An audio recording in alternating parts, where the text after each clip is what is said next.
when God doesn't act the way we expect him to, whether it be pain or suffering in our own lives, that can cause doubt. That can cause us to doubt, God, are you really there? Are you really who I thought you were?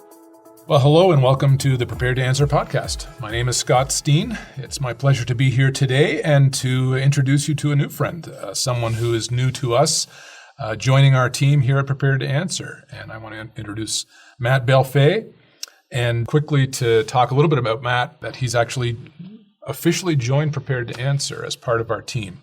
And we are looking forward to working with him. We thought that in today's episode, in our discussion, it would be great to introduce Matt, and particularly because of the subject we're going to talk about today, Matt, that's relevant to your own faith journey, your own ministry, your passion as someone who seeks to serve the Lord in furthering the gospel and strengthening Christians and helping them to tackle their own faith doubts. And before we get into that, though, Matt, I just wanted to turn it over to you, let you introduce yourself to our listeners a little bit, and let them get to know you. Yeah, well, I'm just so excited to be here and to be podcasting with you guys. It's awesome.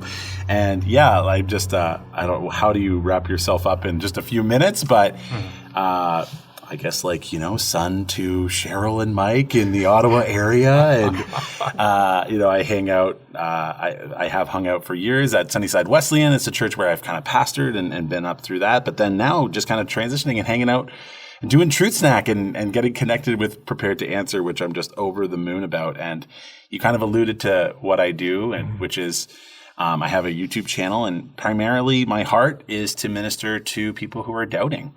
Because, like you said, that's just part of my story. And so, I want to help Christians become adventurous truth seekers so that they can get back to a place of confident belief.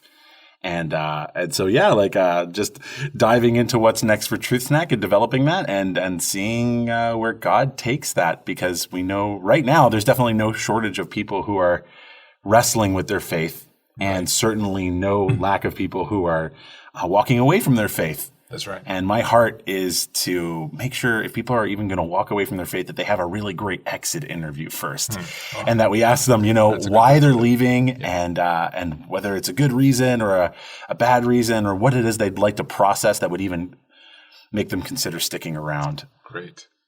Well, we do want to get into that discussion just briefly. Before we do, though, Matt, you've mentioned a couple of times now Truth Snack, which is a ministry that you began. We won't talk a lot about that right now, but just for our listeners, really quick, if you want to point them to checking out your ministry through Truth Snack, what is it? Where do they find it?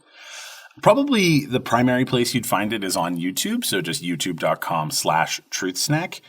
You can also find some stuff at truthsnack.ca, where I kind of do some blog stuff there revolving around apologetics, or on Facebook. There's also just a Truth Snack page that people can get connected with, Instagram as well, and Twitter. So I'm just kind of around, and each kind of spot you'll find different content that kind of speaks to a different aspect of all of this. If you want the short character tweet, then head over to Twitter. But if you want the blog post, then go to the website. But YouTube is really the hub where you're going to find more of the video content. Good. And I'd really encourage people to go check you out on YouTube, because Matt's got some great content there. About 100 videos just tackling, common faith questions around doubt, but just some fantastic material, really engaging, and I think you'd enjoy that. So after you've listened to this podcast, then go over to YouTube and check out Matt's space there with Truth Snack. But today I mentioned, Matt, we want to talk about dealing with faith and doubt, which is a huge conversation and a relevant topic today, especially in the emerging generation, especially among millennials and Gen Zs. But this is also one that's particularly meaningful to you. And so why don't we begin by letting you talk a little bit more about that in terms of your own story, which is one, as a follower of Jesus, one that includes a journey through seasons of doubt. Why don't you unpack that for us? Yeah, I'd love to unpack it. It really is unpacking. Like, how do you unpack this history? Really, I feel like it's easily the last 10 to 12 years of my life. This has been part of the story. And I kind of grew up going to church, very familiar with it. I started following Jesus as a high schooler. That's when I got excited about Jesus. And the gospel and how Jesus wanted to change the world and was actually inviting me to be a part of that. Incredibly inspiring and transformed my life. It was at Bible college then that as I was getting an education to become a youth pastor, I just got kind of blasted by the Zeitgeist documentary that came out in like 2008 or something. And a big part of that documentary was just kind of breaking down this idea that Jesus wasn't a real historical person, but rather he's a myth based on the movements of the sun, like other myths had been created prior to Jesus. And, when you're at Bible college, and that happens, it's kind of the best and the worst place. It's great because there's resources, and it's the worst because everyone's just so excited about Jesus. And then you're also like, I'm paying a lot of money to be wrong right now.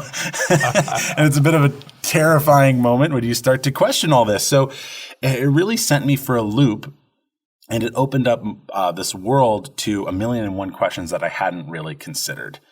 And I, there were ups and downs in doubting, but there were a lot of downs where I was sincerely questioning whether Christianity was true at all.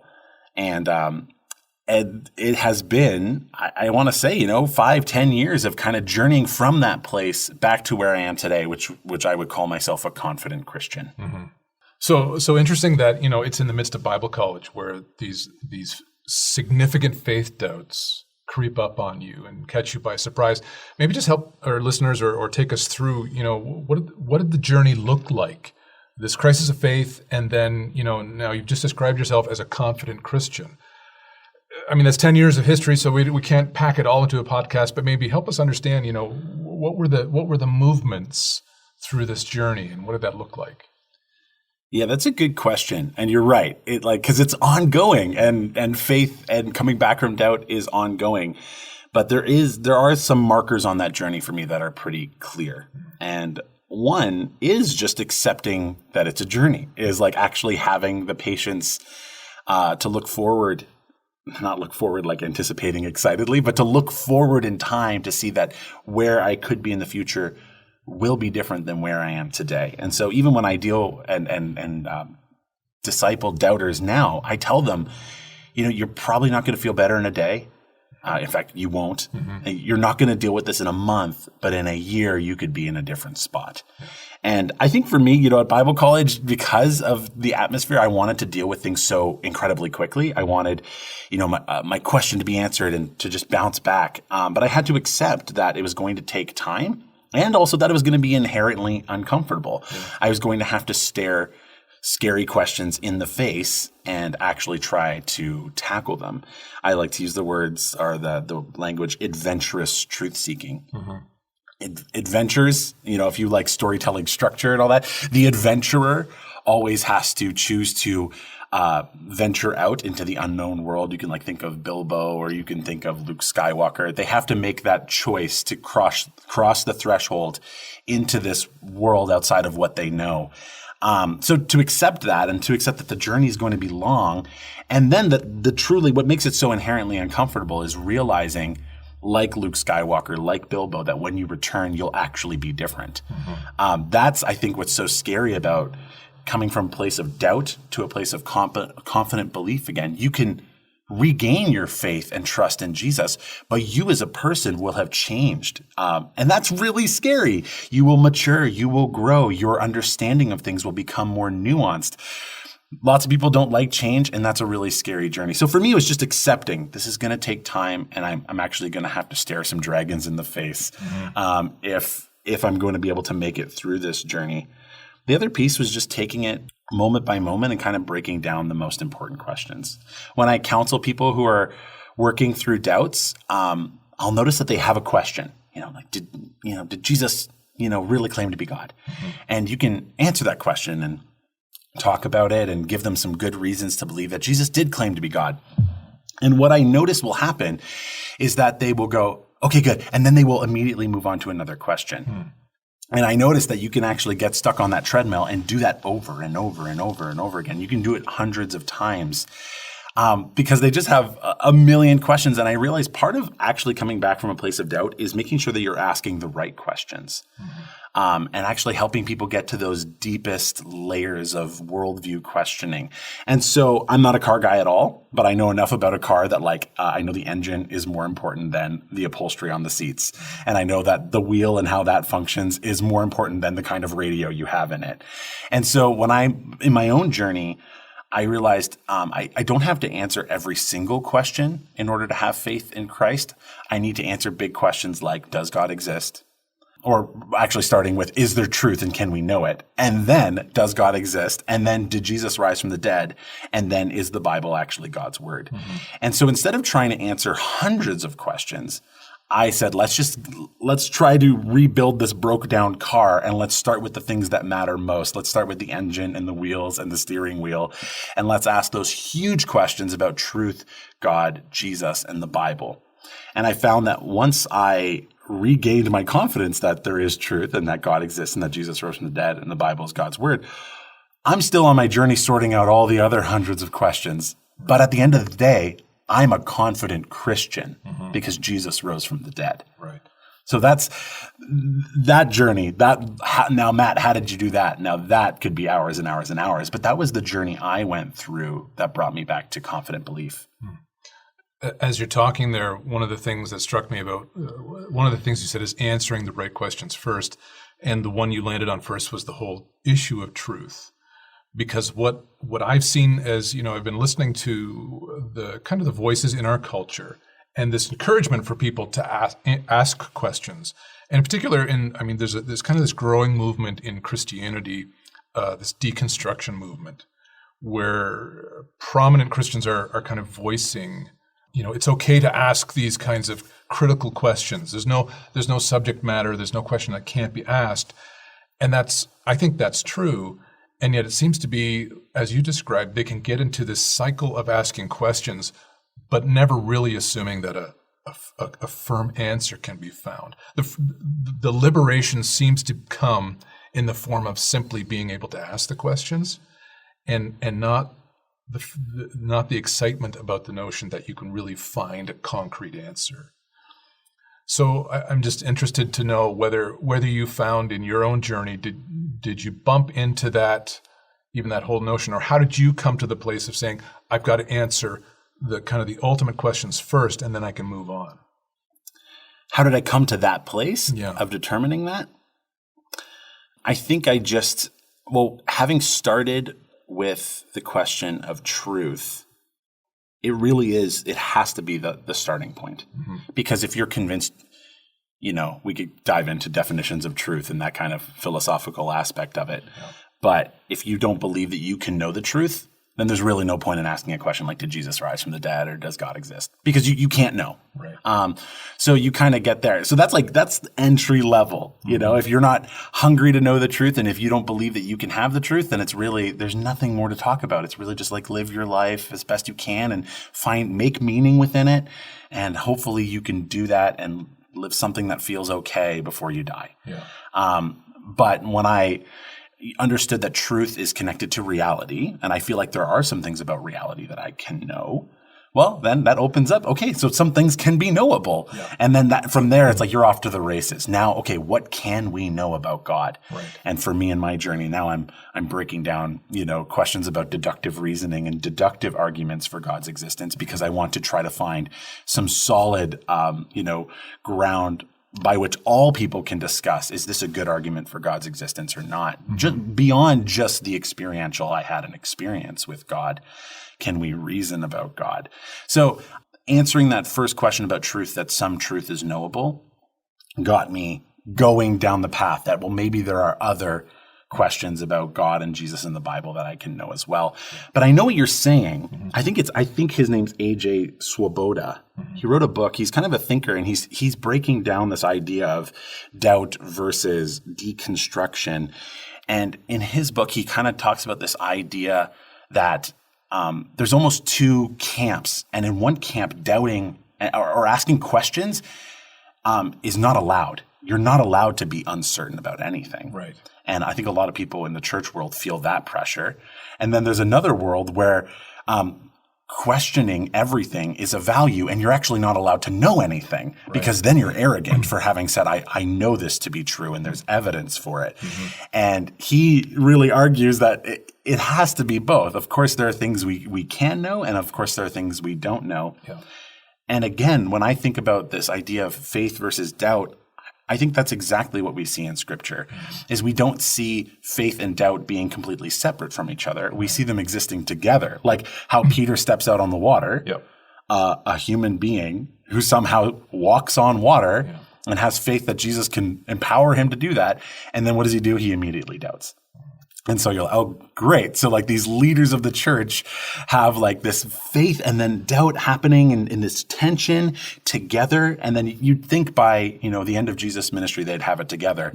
Jesus is about to give them the Great Commission, his mission for the world. And it says they worshiped him, but some doubted. And you're like, how can this church thing ever work when it's built on the foundation? Well, it's built on the foundation of Jesus Christ, but all those early leaders have incredible faith and incredible doubt at the same time.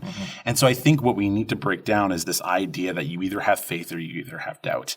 You actually have faith and doubt working together as you grow. And so you can have incredible moments of faith and doubt almost seconds apart. And of course, Jesus wants us to come to a place of greater faith. And yet, we can't ignore the fact that doubt is just a part of that journey. And so when you do that, you destigmatize doubt for the teenager or the young adult who is doubting, and you can actually look them in the eye and say, actually, you know what? You doubt things that you believe. So if you're doubting it, it means that there's actually some part of you that believes it, and you're wrestling through it. And I think so much is maybe a caricature holdover from some of the pictures that our culture has painted through the latter half of the 20th century. The notion that knowledge or to know something means you have absolute certainty.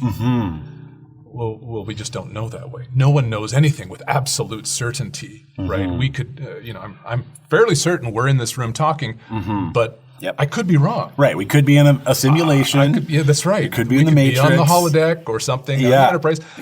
Any of that it's all logically possible. It could be true. But knowledge doesn't work that way. And I think about even Peter's words in terms of our faith. He commends the church in 1 Peter. He says, and add to your faith goodness, and to goodness knowledge. It's this growing process. And I think again in Mark's gospel, the Greek father or the Gentile father who speaks to Jesus and asks Jesus to perform a miracle for his son, and he said, the problem is you don't believe. And he said his answer to him was, Jesus, I do believe. Help me in my unbelief. Right. And as you just described, there's this admixture of faith and belief at the same time. And you'll find it all throughout the New Testament is faith and doubt happening together. That's right. And you're 100% right. And I think everyone needs to hear that you know what, faith does not mean 100% certainty. And I live that because even at the top of this podcast, I called myself a confident Christian. Those words are so specifically chosen that I'll go, maybe I'm 92% confident now. But am I 100% sure that Christianity is true? But being honest, no, I have my doubts and I'm working through them. And I'm continuing, but I have real faith. And I think the moment you blow open that kind of journey to people, they go, oh, maybe I don't have to take an off-ramp for the church right now. Maybe I could actually be where I am and journey and try to strengthen my faith throughout this process. Right. That's all part of your story. And and I've, been on your YouTube channel, looked at your material, and see that it's packed, it's kind of hardwired into everything that you communicate. And so again, why we're commending Matt's ministry to our listeners and to go check out his material, because he's walked this road. And so the kinds of answers you're really trying to help people find, this is not academic. This is real life stuff that you've walked through. I mean, there's academics involved, but it's not just academic for you. Yeah, as someone who's pastored for almost a decade now, for sure, it's not just academic, because it was never just academic for me. No. I felt very strongly, and there were very palpable fears about what was going to happen if I looked at these doubts and if I assessed them. And so you're right. At the heart of what I'm trying to do at the end of the day is not to give people a checklist of knowledge or even arguments to convince other people. At the end of the day, what I'm trying to do is to come alongside those who feel as though they're about to end their journey and say, hey, I just love you enough that I want to do this with you. And if nothing else, I can say, hey, even pastors can be journeying through this, and you are more than welcome to stay on your journey with Jesus. Okay. That's great. Listen, I want to just transition for a few minutes, moving from your story to maybe just tackling, just as we were preparing to talk today, some of the practical questions that came into my mind, thinking about the whole subject of faith and doubt, thinking about the movement of deconstructing Christianity that is kind of in some quarters really gathering momentum. And the one that came to my mind was that, from your experience, and maybe as you've thought about these things, again, the stories that we hear, these deconstructing stories of faith, what's often common in the story is growing up in a Christian environment, whether that's a church or a family context, where expressing doubts was kind of frowned upon. It's just not something that people felt safe to do. And so it wasn't it wasn't built into the ethos of either a family unit or a church community. Why do you think that has, and I think that's a fair criticism. Mm-hmm. I don't think that's something people are making up as excuses. I think that's probably a very fair one. Why do you think it is, as believers, that many times we just don't feel comfortable openly expressing doubts that we might have about our faith? That's a great question. One part of me just goes, I just need to retreat into my own history and ask myself, why didn't I feel safe to express doubts? And I think it does have a lot to do with just the way churches function. On a Sunday morning, everyone is there, and you look around, everyone seems to be into it. Everyone seems to be okay. You think, I must be the only person feeling these things, thinking these things, and we just know statistically that's not the truth. That's not the truth. Mm-hmm. That's not the truth, and that a third of all Christians will doubt their faith at some point. Yeah. And so you just run the numbers and you go, okay, so in your church of 100 people, there are a handful of people in there who are actively doubting whether these things are true. I like to call that the Doubters Club. All of our churches have little Doubters Clubs, and their meeting times are all our meeting times. They meet with us, right. And they're just doubting. Yeah. And so I think that's one reason why it just doesn't feel safe, because you just hear everyone seems to be on board. But then also, and this kind of falls to pastors, if we don't create space for that, people in the church are going to think there isn't space for that, that they're not allowed to do it. Yeah. So if all your sermons revolve entirely around the ideal Christian life and what you should believe and what you should do, and never embrace the reality of the doubters in the room, and hey, if you're really struggling with it, this is how you might be approaching this topic. Mm-hmm. If we don't create space for it, people are like, well, there's no space for it. Yeah. And so they might find the door themselves. Yeah. And then I think the last thing that really can damage people is that I think when leaders are insecure, they shut down tough questions because they are afraid. And that is incredibly damaging. Yeah. And I think every leader is kind of afraid. Maybe it's arrogance, maybe it's pride, and maybe it's that they need to wrestle through their own doubts. But pat answers are destructive to people. Yeah. They don't need bad answers. They need good, true, nuanced, mature answers. Right. And if a leader is not equipped to do that, or at least admit that they're not ready to answer that question and they need to journey through it, I think that can be incredibly damaging to the student or the young adult who asks the tough question, gets the bad answer, says to themselves, there is no answer, I'm out. Right. Yeah. Wow. That's some good perspective, and there's a lot of stuff. There's a lot in that I can agree with. There's a lot I can resonate with as someone who's served as a pastor. I get the other side of it too. There's a pressure to seem to have all the answers. That's not humanly possible. But I love the way you just keep that balance, though, that balance of faith and doubt working together, and that's true all the way up to the pulpit. Should be. in the way we communicate. Listen, something else I was thinking of is just for, if someone's listening right now, and statistically, this is true, there's someone listening, probably everybody who's listening, who has some kind of doubt. Either someone who's a believer and has always quietly kind of struggled with one thing or another, of questioning, maybe being afraid to voice it, or maybe it's an unbeliever who, just would like to even consider the claims of Christianity, but there are just too many, obstacles to overcome. What advice do you think you would give people in terms of, I guess, diving in and tackling their doubts?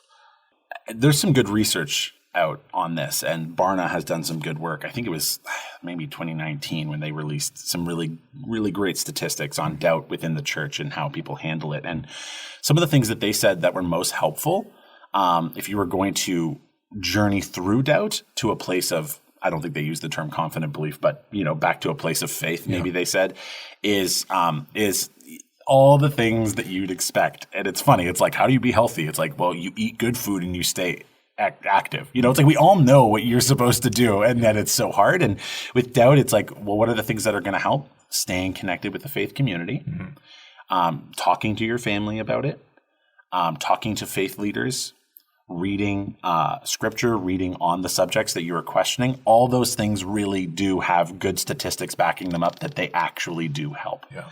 So, it's just like the health thing. Like, oh, I don't know, I'm not healthy. I don't know how do I get more fit? It's like, hop on the bike and eat some broccoli. You know what to do, and it will help you. Right. So there's that, and then I would just double back to being patient and gracious with yourself. Stop trying to sort it out in 6 hours. You're not going to, and honestly, maybe you're not really supposed to. Maybe you're supposed to journey with Jesus through some stuff. It takes time to grow in maturity and depth and nuance. And there's some things you might need to do to grow through this that's going to change you. So that patience, the acceptance that it's going to take some time. There's also just a really important question that everyone needs to ask when going through doubt as to whether this is intellectual or whether it's emotional. A good sign that your doubt is not intellectual is you get an intellectual answer and it doesn't really help you at all. Right. And emotional doubt is a very real thing. We see John the Baptist wrestling with emotional doubt. Here's a guy who's got awesome evidence that Jesus is the Messiah. He's literally the forerunner. He's a prophet. He declares Jesus is the Messiah, and then he gets an audible and visual confirmation that is miraculous that Jesus is the Messiah. Wouldn't every doubter in the world be like, that's exactly what I want. I want to see a dove, and I want a voice from heaven telling me what to believe. And yet when he goes to prison later in his life, he doubts Jesus. Well, that's not because he doesn't have good evidence. That's because things are not turning out the way John expected them to. Him going to prison wasn't part of the messianic movement he expected. When God doesn't act the way we expect him to, whether it be pain or suffering in our own lives, that can cause doubt. That can cause us to doubt, God, are you really there? Are you really who I thought you were? And so sometimes it's an intellectual question like, how does the Trinity work? And you need like some good theology and try to sort out whether that even is logically coherent. And then if you get an answer, you go, that kind of makes sense. Then that's a good sign that was intellectual doubt. Like Thomas, I won't believe till I see him alive. Sees him alive, doubts are gone. That's a good sign that your doubts were actually intellectual. It was about the propositional truth claim. Right. But if you're on that treadmill that I talked about earlier, that's actually a good sign that there's something deeper going on. There's some fears and anxiety, maybe some pain and hardship that you've gone through that's making it hard for your heart to trust God. So anyone dealing with doubt, I'd say do all the things you know you should do that are going to be really helpful. Connect, read, pray, talk to leaders, be patient with yourself. But then you also need to take a good hard look at what has caused this. And there's no judgment either way. Right. But are these really intellectual questions, or were you really hurt by Christians? And now you're like, I don't know if I want to be a Christian. That is very real for millions of people. And so I think that introspective start will help you understand what journey you're about to go on. Now, I want to leap off of what the distinction you just made, because I really have not thought about the significance of the difference between those two types of doubt. Of course, Prepared to Answer is a ministry that deals probably more on the side of the intellectual doubt, the information, right? The right theology or the explanations that help to break down barriers of belief because of just misunderstanding or lack of understanding. But you also brought up this whole idea of emotional doubt, which I think is extremely significant. If that's the heart of the kind of doubt you're wrestling with, what do you see as kind of the keys to a successful pathway of moving forward to work through those kinds of emotional doubts? I wish I had an answer to that. I don't always know. Oddly enough, if I was just going to take a shot at it here, I would say sometimes counseling might be what you need. You might need to deal with that emotional pain. You might need a professional counselor to help you process forgiveness or grief. And that's really okay. Those things could be fueling your doubt. Also, Gary Habermas, who's just a New Testament resurrection expert, he's wrestled with doubt, and he just says, go to bed, because doubt is worse in the evenings because you're tired, right? So your brain and your body all work together. Yeah. So there are levels there, emotional doubt, but more my approach is I tend to try to address intellectual and emotional doubt together. So for instance, on my video about, whether the Bible has been corrupted over time, there's a lot of intellectual answers there about whether we can retrieve the original text as it was written through the discipline of textual criticism. But in the middle of the video, I pause and I say, you know what, when I see that scribes didn't copy the Bible properly, I think, why wouldn't God protect his own word? Like, what is that? That's like, God, you couldn't even just preserve your word to humanity? I don't like that God did that. I think God should have done something different. That is emotional doubt. Right. And that is me trying to address it in the middle of a video that is mostly intellectual, but saying, hey, you might go, I disagree with what God did on this one. He should have done something else. Okay, well, we need to process that and accept it. And then work that into how we can come to a place of peace with, yes, God gave us his word, and yes, scribes corrupted it, but it seems as though we can recover it. And there's a whole conversation. So I try to work the two in together and try to get people to a place where they go, that makes sense, but also I can accept it in my heart. The one last thing I wanted to touch on, Matt, kind of again, flowing out from what you said, one of the realities of entering into seasons of doubt is how doubt tends to isolate us, usually emotionally. And I think that's probably, again, looking at your distinction of emotional versus intellectual doubt, in terms of emotional doubt, that's the worst thing that can happen, is to be isolated in your doubt, because it doesn't leave you anywhere to resolve or work through those kinds of emotional doubts. So to me, that just punctuates the importance and the necessity of the body of Christ, of our place within the church and the significance of the church, how God hasn't called us to walk through our faith life in isolation. It's a very Western notion that we can all do things on our own because we're, the rugged individualism of the West, and yet that's so contrary to Scripture and New Testament church. So I guess my last question to you would be then, given the danger and the damage that can result of people being isolated in their doubts, what would you what suggestion or advice could you give to either parents or church leaders, especially when it comes to our kids and our young people, journeying through faith and encountering these kinds of struggles and doubts in a highly skeptical culture to begin with? What advice could you give to leaders, I guess, to make, again, our families, our churches, places that don't isolate doubting Christians? It's a really tough question. And as someone who's not a parent, I'm always a little skeptical of telling the parents what to do. I don't. Well, I am a parent, so if you say something bad, I'll tell you. You'll be like, you don't even understand the first thing about parenting, Matt. That's kind of my approach. But I think what I've learned, even as I've matured, and even as I've gotten married, is people need to. My wife accepts me on my journey with my brokenness, and as I'm doubting and working through stuff, and then that's the reciprocal love is is she perfect? Is she everything I'd want her to be, or right where on her journey everything that I'd want her to have? It's well, no, But that's part of the journey, is accepting someone and truly understanding maybe where they are and giving them space to grow into that. So are we willing to journey with people? And to parents, this is where I try to be just as empathetic as possible, because I don't understand the fear and the heartbreak of seeing your student talking negatively about Jesus or wanting to walk away from God. I can't even fathom what that might feel like.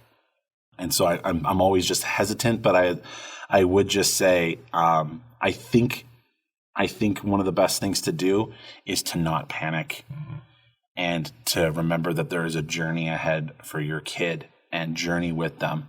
I think shutting down the questions or wanting them to be fixed in a weekend, or I handed you that book and you read it. Why are you not all right? Like, I think some of that stuff could just be some of the hardest stuff and make people feel even more isolated. So I really just underscore the things that I think I've said, which is when you're on the journey, you have to accept that it's going to take time and it's going to change you. And as terrifying as it is for leaders and parents, looking at young people and accepting that it's going to take time and they're going to change throughout that process. And really, it is a spiritual practice for those leaders and parents to trust God with what is going to happen.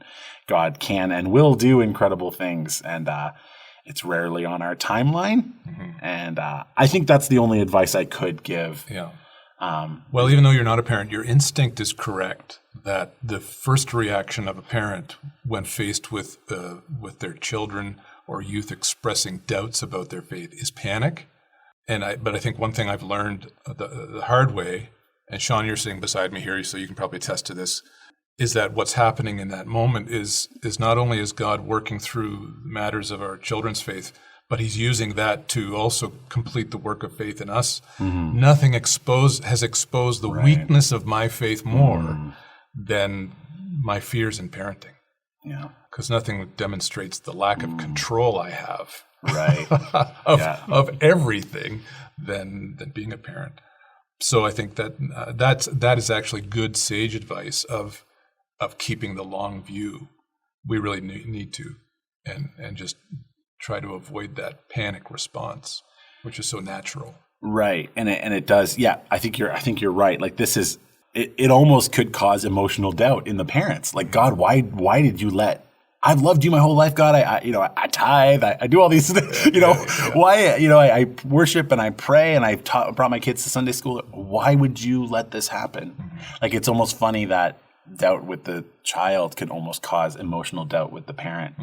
And I think when I think through that, I go, yeah, like that's the process. That's almost the greatest gift you can give, is to go, well, I'm with you on this messy business called faith in Jesus. And so the more leaders and parents can it just even also express not having it all figured out. I think that's a gift. And that's partially the gift I try to give with Truth Snack too, is to go, hey, you can be 92% confident, but still not sure. And you can still have all these doubts, and you can be a pastor and you can follow Jesus. And I'm happy to be the guy to say that, even though it's a little uncomfortable. And I think it gives a lot of permission for people to journey. Right on. Oh, that's great. Well, listen, Matt, I think we're going to leave it there, but thanks for sharing your story. Because I think that just in hearing it, I know I've benefited. I'm hoping that our listeners are going to just resonate with some of the parts of your story that really can be many people's story. But God's allowed you to use that then to minister to others and to be a help for others. And so we're looking forward to Matt's ministry as he launches out here now with Prepared to Answer. We're looking forward to adding his voice to the complement of the kinds of gifts or the kinds of tools that we want to supply people in helping them to come to a place of confident faith in Christ and confidently standing for Jesus in this generation. So thank you, Matt. We're looking forward to working with you. We're looking forward to having you part of the team. Just the last plug I'll probably give is just, again, if you haven't yet, go and check out Matt's YouTube channel, Truth Snack, which just go to YouTube and search Truth Snack. I think you just find some great resources there, great video resources. And just stay tuned for coming down the road, just the work we're going to be doing with Matt. We'll be collaborating together on some content. He'll be producing more material. It's going to be great. So we'll look forward to it. Yeah, thanks, Scott. I'm over the moon. I can't wait for what's next. I think it's going to be awesome. Yeah, thanks for joining us, and we'll look forward to sharing with you next time. So hope you'll join us then. Thank you. This podcast has been a ministry of Prepared to Answer. Our mission at Prepared to Answer is to help prepare, equip, and encourage the Church of Jesus Christ to grow in confidence of faith by teaching Christians to think like Jesus. To access more resources to help you begin understanding life and the world around you with the mind of Jesus, visit our website at www.preparedtoanswer.org. Follow us on Facebook and Instagram at Prepared to Answer. Or contact us directly by email at info@preparedtoanswer.org.